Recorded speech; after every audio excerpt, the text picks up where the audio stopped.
খাগড়াছড়িতে চট্টগ্রাম বিশ্ববিদ্যালয়ে ৫ শিক্ষার্থী সহ ৬ জনকে অপহরণের অভিযোগ উঠেছে ইউপিডিএফ এর প্রসিদ্ধ গ্রুপের বিরুদ্ধে। অপহৃতদের মধ্যে রিশান চাকমা, সন্তু লারমা সমর্থিত জনসংহতি সমিতি, পাহাড়ি ছাত্র পরিষদ, চট্টগ্রাম বিশ্ববিদ্যালয় কমিটির সদস্য। অন্যরা হলেন চারুকলা বিভাগের শিক্ষার্থী মতিময় চাকমা, নাট্যকলা বিভাগে দিব্যি চাকমা, প্রাণীবিদ্যা বিভাগে লংরি ম্রো এবং চারুকলা বিভাগে অলরিন ত্রিপুরা।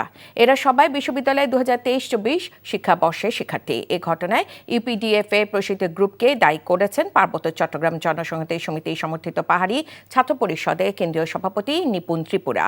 তিনি জানান, গতকাল বাঘাইছড়িতে বিজু উৎসব শেষে খাগড়াছড়ি হয়ে চট্টগ্রাম বিশ্ববিদ্যালয়ে ফেরার কথা ছিল তাদের, কিন্তু বাসে টিকিট না পাওয়ায় মঙ্গলবার রাতে মতিময় চাকমার এক আত্মীয়ের বাড়িতে থাকেন। সকালে টমটমে করে ফেরার পথে গিরিফুল এলাকা থেকে তাদেরকে অপহরণ করা হয়।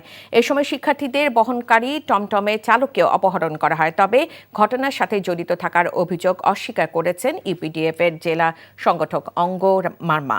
অপহৃতদের অবস্থান শনাক্তে চেষ্টা করছে পুলিশ। বান্ডেল থাকলে প্রতি সেনমানিতে টাকা বাঁচবে।